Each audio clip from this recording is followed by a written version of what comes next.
لله رب العالمين بارئ الخلائق أجمعين والصلاة والسلام على حبيبنا وحبيب إله العالمين سيدنا مولانا أبو القاسم المصطفى محمد.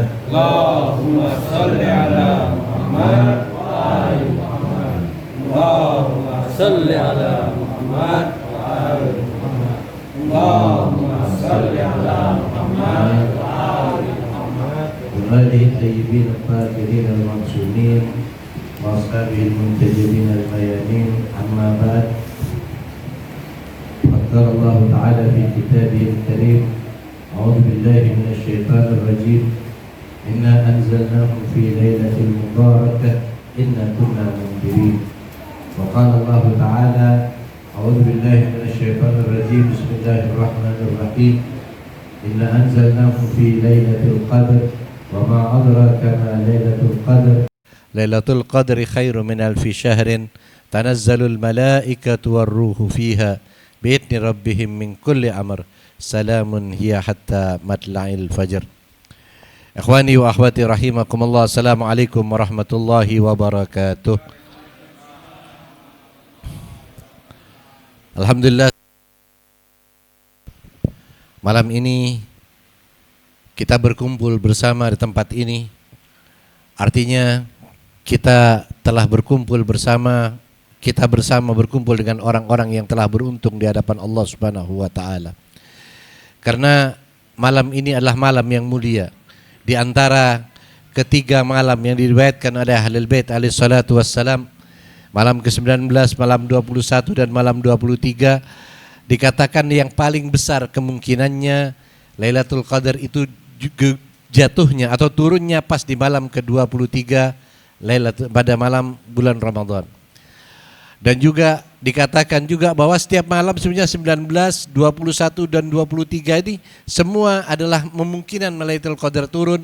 Hanya saja di malam 23 inilah penentuan dari nasib apa yang akan terjadi kepada kita semua selama tahun-tahun yang akan datang kita hadapi selama 1 tahun ke depan. Dalam Al-Quran Allah Subhanahu wa ta'ala menetapkan, kalau kita tadi membaca inna anzalnahu fi lailatul qadar, ya, bahwa dia telah diturunkan di malam Al-Qadar. Tentu saja ini menceritakan tentang Al-Quran, karena ada 2 ayat tadi yang saya baca di dalam surat Ad-Dukhan. Allah juga berfirman, inna anzalnahu fi lailatin mubarakah inna kunna mundirin. Hari itu sungguhnya aku telah menurunkan di malam yang penuh dengan keberkahan. Artinya ikhwani wa akhwati rahimakumullah, tidak ada malam-malam yang lebih berkah daripada malam Lailatul Qadar. Maka yang disebutkan dengan jelas di sini. Sampai ketika Allah Subhanahu wa taala menjelaskan apa itu Lailatul Qadar, Allah hanya mengatakan wa ma adraka ma Lailatul Qadar. Apa yang terjadi Lailatul Qadar? Artinya menurut para mufassir mengatakan ini menunjukkan manusia tidak akan sanggup menggapai atau memahami istilah sebenarnya dari Lailatul Qadar. Saking agungnya Lailatul Qadar. Maka Allah Subhanahu wa taala menjelaskan kepada manusia seperti kita yang tidak memahami apa Lailatul Qadar. Ya, kita tahu sekarang ini orang memahami Lailatul Qadar hanya satu waktu di mana yang dapat pun orang tertentu. Kalau di kita, di kalangan saudara-saudara kita di sana, ada yang katanya seorang ibu dapat Lailatul Qadar, atau seorang ini mendapat Lailatul Qadar, yang lain tidak dapat. Artinya Lailatul Qadar hanya turun kepada satu orang tersebut. Padahal Allah Subhanahu wa taala mengatakan dalam Al-Qur'an, dalam surat tersebut, bahwa Allah menurunkan di malam Lailatul Qadar itu bukan kepada manusia biasa. Kenapa? Karena Allah mengatakan inna anzalnahu fi lailatul qadar. Dia diturunkan Lailatul Qadar yang pertama turunnya tentu saja kepada Nabi Muhammad sallallahu alaihi wasallam. Lailatul Qadar pertama turun kepada Rasulullah. Kenapa? Karena di situ diturunkan Al-Qur'an. Bukan pada manusia secara umum. Manusia ini mendapatkan dampak dari Lailatul Qadar. Tapi Lailatul Qadarnya turun kepada siapa? Kepada Rasul sallallahu alaihi wasallam. Setelah kepada Rasulullah sallallahu alaihi wasallam, maka Lailatul Qadar itu turun kepada para maksumin, para penerus Nabi Muhammad sallallahu alaihi wasallam. Artinya Kalau pertama Lailatul Qadar diturunkan sebagai sarana turunnya Al-Qur'an oleh Allah Subhanahu wa taala diberikan kepada Rasul sallallahu alaihi wasallam. Lalu setelah itu Lailatul Qadar itu diturunkan karena dalam Lailatul Qadar juga disebutkan inna anzalnahu fi Lailatul Qadar. Sesungguhnya kami menurunkan di malam Al-Qadar. Terus Allah bertanya, "Wa ma adraka ma Lailatul Qadar?" Tahukah kalian apa Lailatul Qadar? Lailatul Qadri khairum min alfi syahr. Untuk menjelaskan keagungan Lailatul Qadar yang manusia tidak mampu mengatakan memahami Lailatul Qadar, Allah mengatakan bahwa Lailatul Qadar itu khairum min alfi syahr, lebih baik daripada 1000 bulan. Ini lebih baik 1000 bulan menunjukkan kalau setiap orang melakukan kebaikan setiap saat dalam 1000 bulan, setiap saat, bukan hanya satu kali, tapi dibandingkan dengan satu malam Lailatul Qadar, di mana di malam Lailatul Qadar kita duduk bersama mengenang Allah Subhanahu wa taala, beristighfar, mohon ampun, dan lalu kita menjalankan amalan-amalan yang diajarkan oleh Allah, oleh Rasul, dan oleh Ahlul Bait alaihi salatu wassalam, oleh yang lainnya, maka itu lebih baik daripada 1000 bulan kita terus melakukan kebaikan. Lailatul Qadar itu Allah juga memberikan batasan. Karena inna anzalnahu fi Lailatul Qadar. Wa ma adraka ma Lailatul Qadar. Lailatul Qadri khairu min alfi syahrin. Ketika malam itu tanazzalul malaikatu warruhu fiha. Malam itu Allah mengatakan kenapa manusia tidak mampu berfikir, karena pada malam itu Allah memerintahkan seluruh penghuni langitnya. Tanazzalul malaikah, para malaikat turun. Warruhu fiha, dan ada ruh di sana. Sebagian di kalangan ahlu sunnah mengatakan ruh itu adalah ruhul amin atau malaikat Jibril. Dalam kalangan ahlul bait juga menentukan ruh ini bukan malaikat, tapi ada zat khusus yang ada makhluk tertentu yang bernama ruh yang diturunkan pada malam Lailatul Qadar. Ya. Tanazzalul malaikatu warruhu fiha. Mereka turun, dan mereka turunnya kenapa? Bi'idni rabbihim. Diizinkan karena izin Allah Subhanahu wa taala. Sampai kata Rasulullah, di malam Lailatul Qadar itu langit itu penuh sesak dengan malaikat. Sehingga seolah-olah malaikat itu berbondong-bondong untuk turun, semuanya turun ke muka bumi untuk melihat siapa orang-orang yang duduk bersama untuk mengagungkan asma Allah Subhanahu wa taala. Langit penuh sesak. Tanazzalul malaikatu warruhu fiha bi'idni rabbihim, dengan izin Tuhannya, min kulli amr. Nah, ini permasalahannya. Allah turunkan malaikat ini dan ruh dan mereka diturunkan min kulli amr, yang membawa perintah dari Allah Subhanahu wa taala. Perintah itu apa? Para mufassir dan riwayat-riwayat mengatakan bahwa di malam Lailatul Qadar itulah turun dari Allah ketentuan nasib setiap anak manusia. Ikhwani, kita perlu sadar bahwa semua yang kita jalani ini tentunya bukan kita yang menentukan. Dalam 1 tahun ke depan kita boleh berusaha apapun, dan itu wajib kita berusaha. Karena Allah Subhanahu wa taala melihat seseorang dengan usahanya, dengan ikhtiarnya. Innallaha la yughayyiru ma biqaumin hatta yughayyiru ma bi anfusihim. Allah tidak menolak, tidak akan merubah nasib seseorang atau satu kaum kalau dia tidak berusaha merubahnya. Ikhtiarlah. Tapi pahami bahwa ketentuan semua adalah milik yang di atas.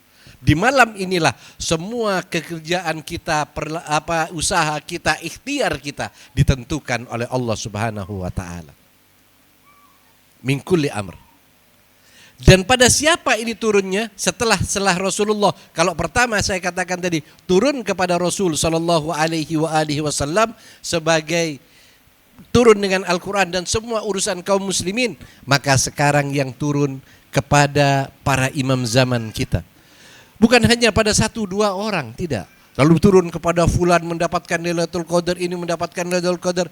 Allah tidak seperti itu. Tanazzalul malaikatu warruhu fiha bi'idni rabbihim min kulli amrin, dengan semua keputusan.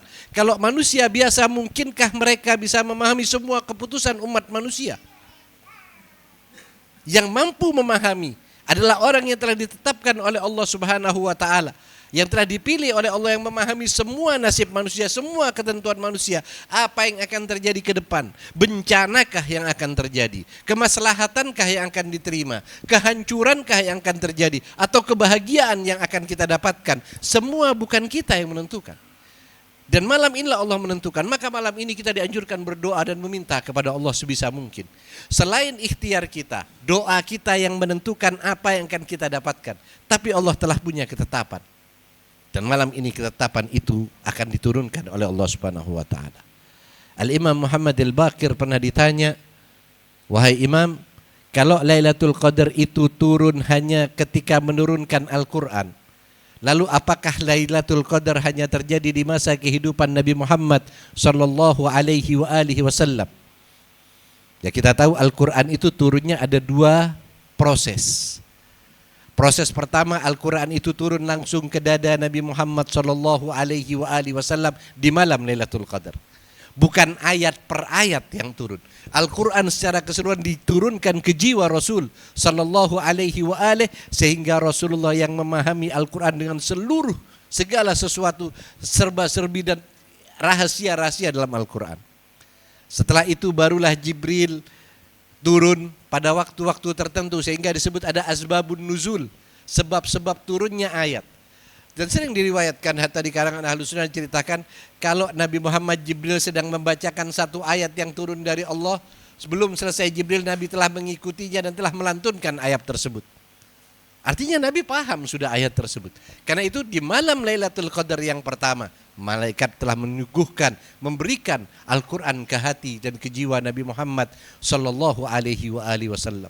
Maka sahabat bertanya, "Wahai Imam Baqir, apakah Lailatul Qadar itu berarti berakhir dengan meninggalnya Nabi Muhammad sallallahu alaihi wasallam?" Kata Imam Baqir alaihi salatu wassalam, "Wahai sahabatku, kalau berakhir dengan ketentuan kewafatnya Nabi Muhammad, maka Al-Quran juga akan berakhir." Kenapa? Karena kalau Lailatul Qadar turun setiap saat, dia bukan hanya membawa Al-Quran pada awalnya, karena Al-Quran adalah nasib seluruh manusia. Karena nasib kita juga ditentukan oleh Al-Quran. Ya, karena Al-Quran itu adalah rujukan bagi setiap mukmin.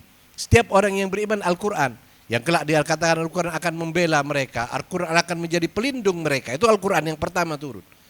Tapi kata Al-Imam Muhammad Al-Baqir, di situ juga turun min kulli amrin hakim, semua urusan dari Allah Subhanahu wa taala. Semua urusan yang tidak selesai hanya pada masa Nabi Muhammad. Setiap zaman kita punya urusan. Setiap zaman kita punya nasib. Setiap zaman kita punya kehidupan yang harus kita jalani. Maka kalau Lailatul Qadar tidak diangkat oleh Allah, tidak ada Lailatul Qadar, berarti Al-Quran yang merupakan bentuk dari kehidupan manusia ini juga diangkat oleh Allah Subhanahu wa taala. Artinya ikhwani wa akhwati rahimakumullah, selama Al-Quran masih ada, Lailatul Qadar tetap ada. Selama manusia masih ada, sampai turunnya sahibil asri waz zaman, maka Lailatul Qadar tetap ada bersama dengan kita. Hari ini Lailatul Qadar turun kepada imam zaman kita. Lailatul Qadar, para malaikat warruhu fiha turun kepada imam zaman dan melaporkan tentang apa yang akan terjadi kepada kita, kepada fulan bin fulan, kepada fulan bin fulan, fulanah bin fulanah, disebutkan. Imam menampung semua keadaan yang akan diterima oleh hamba-hambanya. Dan setelah itu, imamlah yang akan menentukan nanti bagaimana yang akan terjadi kepada diri kita. Maka kita tawassul kepada imam, kita berharap kepada imam. Kayak tawassul bukan hanya di malam ini, setiap malam Rabu kita tawassul. Kita berharap imam yang mengetahui kondisi yang akan diterima oleh umat manusia, termasuk oleh pribadi-pribadi kita. Kita berharap, ya imam, berikan yang terbaik untuk kami.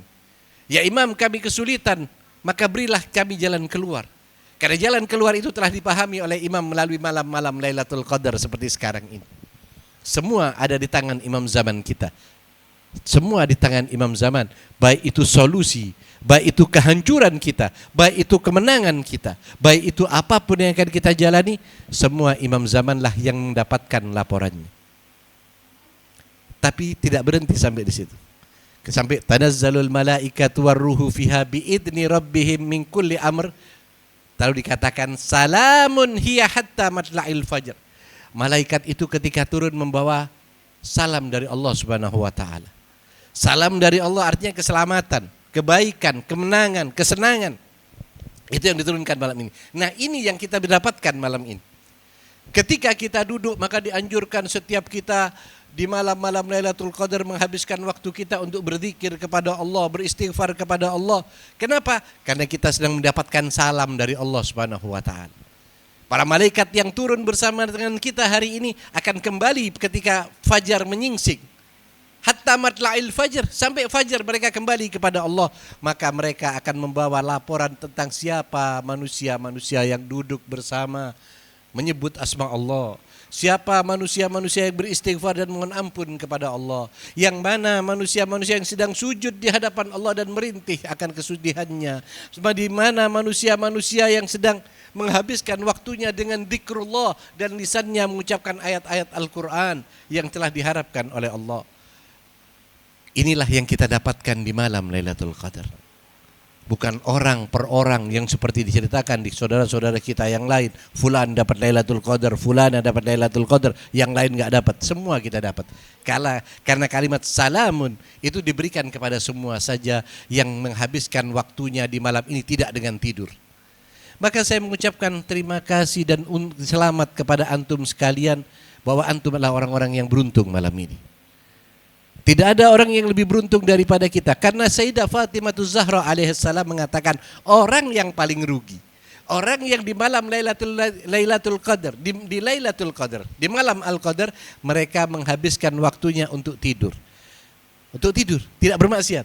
Apalagi kalau bermaksiat. Apalagi kalau kita disibukkan dengan semua urusan yang lain selain kepada Allah Subhanahu wa taala. Ikhwani, 365 hari kehidupan kita dalam 1 tahun kurang dan lebihnya. Kita hanya diminta di malam-malam tertentu tinggalkan dunia sejenak. Kembalilah kepada Allah. Karena malam ini Allah menentukan kehidupan dunia kalian akan seperti apa. Dan juga ketentuan akhirat kalian kelak akan seperti apa. Maka kalau banyak orang yang masih sibuk dengan urusan dunianya sangat disayangkan. Apalagi dia pecinta dan pengikut Ahlul Bait alaihi salatu wassalam. Orang yang rugi, kata Sayyidah Fatimah Zahra alaihissalam. Maka antum, orang-orang yang beruntung yang hari ini duduk bersama. Bukan duduk hanya sendiri, antum duduk bersama saat ini sedang para malaikat sedang turun bersama. Dan antum ketika duduk bersama di tempat ini, ikhwan dan akhwat sekalian yang duduk bersama di tempat ini, mengumandangkan, menyampaikan doa dan harapan. Selain itu kita bertawassul dan Rasulullah sallallahu alaihi wasallam, Amirul Mukminin Al-Imam Ali bin Abi Thalib, Sayyidatuna Fatimah Zahra alaihissalam dan para maksumin semuanya mengaminkan doa-doa kita. Kekurang apa lagi, kenikmat mana lagi yang bisa kita dustai kalau seperti ini? Kenikmatan batin, kenikmatan jiwa. Kalau kita memahami makna Lailatul Qadar di malam ini, maka luar biasa. Kita dihadiri oleh para malaikat, diaminkan doa kita oleh para manusia-manusia suci dan mulia. Dan Allah Subhanahu wa taala menyampaikan salam kepada kita. Allah. Inilah yang tidak akan dipahami. Wa ma adraka ma Lailatul Qadar. Tidak semua orang paham makna Lailatul Qadar karena Lailatul Qadar tidak bisa dipahami oleh orang biasa.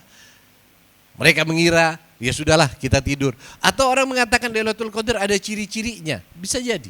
Tapi ciri-ciri itu bukan menjadi satu patokan pasti. Di kalangan saudara-saudara kita di sana katanya kalau Lailatul Qadar itu malamnya cerah. Gimana kalau hujan selama akhir bulan Ramadan? Atau ada angin tidak bergerak dan lain sebagainya. Ciri-ciri yang diceritakan tapi itu tidak menunjukkan hakikat Lailatul Qadar yang dipahami ketika kita memahami ayat Inna anzalnahu fi Lailatul Qadar. Ikhwani wa akhwati rahimakumullah. Antum adalah orang-orang yang beruntung malam ini.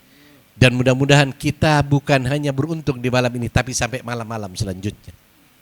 Allah anugerahkan dan hadiahkan kepada kita, terutama di setiap bulan Ramadan, untuk menikmati salam dari Allah di malam-malam Lailatul Qadar. Maka jangan sampai kita menjadi orang yang terlambat dalam menyambut salam dari Allah Subhanahu wa taala. Antum adalah orang-orang yang beruntung di samping dibanding orang-orang di luar sana. Mereka boleh siapa saja, tapi ketika mereka tidak diberikan oleh Allah kesempatan untuk duduk bersama seperti kita, maka mereka tidak mendapatkan nikmat seperti itu. Atau kadang-kadang mungkin mereka sedang dikurangi oleh Allah nikmatnya, mungkin bisa saja sedang dihukum kenikmat, karena mereka tidak diberikan nikmat. Karena hukuman dari Allah bukan hanya sesuatu yang menyakitkan, Kadang hukuman dari Allah sesuatu yang melenakan. Malam ini orang tidur dengan nyenyaknya, dengan nyamannya. Ada yang sibuk dengan menonton televisi, menonton yang lainnya. Tapi mereka tidak merasakan nikmatnya orang yang sedang duduk bersama, mendapatkan salam dari Allah, mendapatkan doa dari Rasulullah, dan mendapatkan kenikmatan duduk dalam persaudaraan seperti kita semua. Maka ini kenikmatan. Yang lain bisa jadi mereka tidak mendapatkan kenikmatan tersebut. Karena hukuman dari Allah, sebagaimana saya bahas kemarin ketika bahas bab syukur, hukuman itu tidak berarti Allah menghukum seseorang lalu disakiti. Enggak. Nabi Musa pernah bermunajat kepada Allah, ya Rabb, pendeta-pendeta Yahudi, orang-orang yang sekarang merampas hak manusia, orang-orang yang sekarang ini menjadi tokoh-tokoh agama, lalu mereka tidak melakukan kecurangan, melakukan hal-hal yang buruk. Nabi Isa alaihissalam, bukan Nabi Musa, Nabi Isa alaihissalam mengadukan kepada Allah. Tapi mereka tidak Engkau hukum ya Allah. Kau berikan mereka kenyamanan. Secara materi mereka cukup. Mereka terpandang karena mereka ahli agama. Mereka dibangunkan istana-istana megah karena mereka seorang yang dianggap wakil-wakil Tuhan. Sementara mereka berdusta atas namamu ya Allah. Lalu kenapa Engkau tidak hukum mereka? Kata Allah mengatakan, ya Isa, mereka sebenarnya telah aku hukum. Tapi hukuman itu tidak mereka rasakan. Karena hukum itu bukan berarti aku menyakiti mereka. Aku hukum mereka dengan aku cabut rasa nikmatnya bermunajat kepada aku. Aku hukum mereka dengan rasa mereka tidak lagi butuh kepada aku. Mereka hanya butuh kepada namaku. Mereka hanya menjual nama Allah Subhanahu wa taala, tapi mereka bukan butuh kepada Allah Subhanahu wa taala. Ini kenikmatan yang dicabut tanpa mereka rasa. Mereka tidak bisa lagi menangis, meneteskan air mata ketika bermunajat. Mereka tidak lagi tersentuh hatinya melihat derita orang banyak. Mereka hanya sibuk mengumpulkan dunianya. Inilah orang-orang yang rugi di mata Allah Subhanahu wa taala. Dan ini hukuman. Maka sekali lagi sebagai orang yang beruntung, jangan pernah lepas keuntungan ini. Ikhwani wa akhwati rahimakumullah. Selamat kalian orang-orang yang beruntung. Semoga keberuntungan ini tidak pernah lepas dari diri kita. Karena setiap saat kita berusaha merapat kepada Rasulullah, kepada Ahlul Bait, merekalah orang-orang utama yang akan membawa keberuntungan. Dan mudah-mudahan Allah meridhai kita semua. Dan setelah itu ikhwani, kita jangan lupa saling memaafkan satu dengan yang lainnya. Jangan sampai keberuntungan kita hilang hanya karena apa? Karena masih ada dendam di hati kita kepada saudara kita. Ada rasa tidak suka di antara satu dengan yang lainnya. Ada permusuhan yang kita simpan. Karena itu bisa menggugurkan. Bayangkan satu hal keburukan yang kita simpan kadang-kadang bisa memberikan dampak yang besar. Ya, maka kita banyak-banyak bertobat kepada Allah Subhanahu wa taala dan saling memaafkan satu dengan yang lainnya. Hari-hari ini kita menuju kepada Syawal. Di bulan Syawal kita saling memaafkan dan tidak harus menunggu Syawal. Sekarang pun kita boleh saling memaafkan, saling meminta ridho satu dengan yang lainnya agar hilang segala hal yang akan melukai diri kita. Karena terkadang salah satu keburukan kita menyebabkan dampak luas bagi semuanya. Jangan kira walaupun keburukan itu kadang-kadang hanya kita yang ditimpa musibah oleh Allah Subhanahu wa taala, diberikan hukuman oleh Allah, tapi bisa jadi kadang-kadang keburukan yang kita simpan mempunyai dampak secara global kepada yang lainnya, kepada komunitas, kepada kelompok tertentu. Kenapa? Karena orang-orang yang melakukan keburukan tersebut berada di tengah-tengah kita. Maka bersihkan diri kita. Saya mengakhiri dengan satu riwayat. Di zaman Nabi Allah Musa alaihissalam, satu hari terjadi kekeringan yang luar biasa. Kekeringan yang luar biasa sampai akhirnya Allah Subhanahu wa taala tidak mengirimkan hujan sehingga banyak sudah binatang ternak yang mati. Orang-orang sudah kebingungan untuk mencari air dan mencari kemana mereka akan mendapatkan air. Afwan, di masa Rasulullah SAW. Lalu mereka meminta kepada Rasulullah, ya Rasulullah, marilah berdoa agar Allah turunkan hujan. Karena kita telah begitu membutuhkan air yang akan turun, yang akan bisa memberikan kehidupan kepada binatang ternak kita, memberikan kelangsungan kehidupan pada kita semua.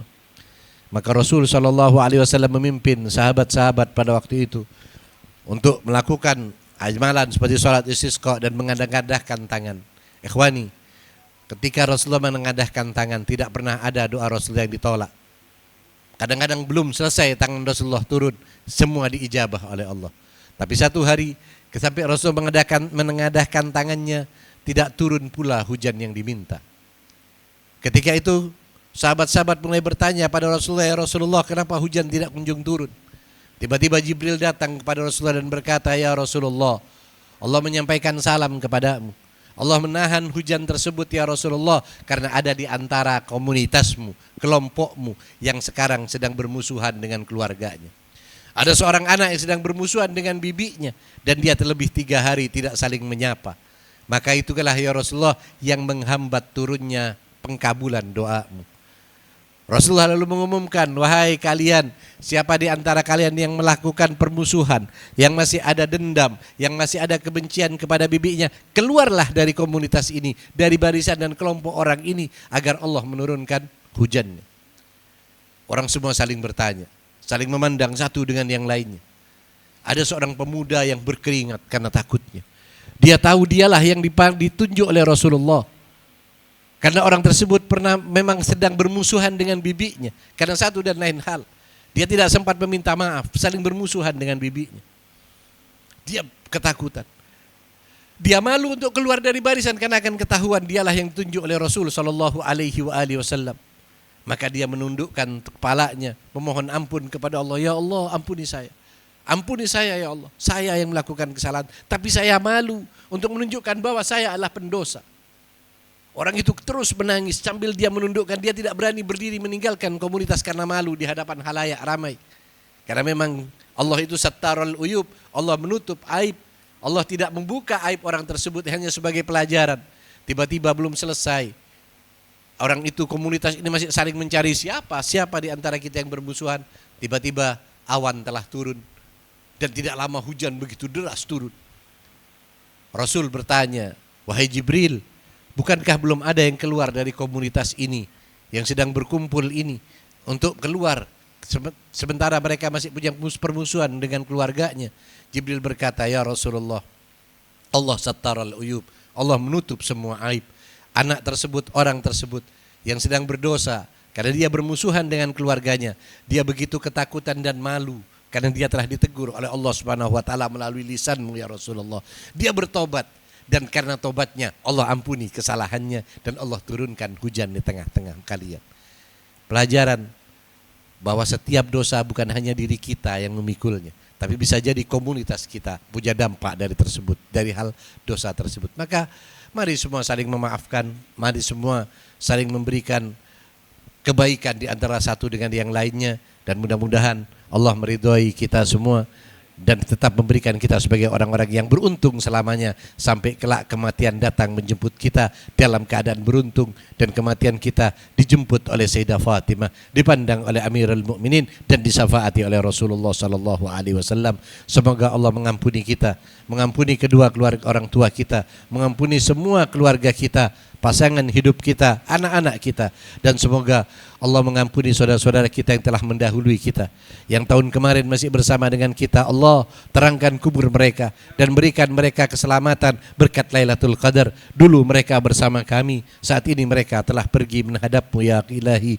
maka ampuni mereka, berikan mereka pahala kami untuk mendapatkan keindahan Lailatul Qadar bersama dengan kami. Ya Allah, lindungilah pula saudara-saudara kami di Palestina, menangkan mereka ya Allah, dan berikan kepada pejuang-pejuang kami di sana muqawamah yang sedang bangkit untuk mempertahankan agama-Mu ya Allah, kemenangan dan kekuatan, dan jadikan kami orang-orang yang kuat untuk selalu mendukung mereka dengan apa yang bisa kita lakukan. Ya Allah, pandanglah kami dengan rahmat-Mu dan ampuni kami dengan keridhaan-Mu, dan berikanlah kepada kami syafaat Nabi-Mu. Wa sallallahu ala Muhammad wa ali ajmain. Wa lafu minkum. Wassalamualaikum warahmatullahi wabarakatuh.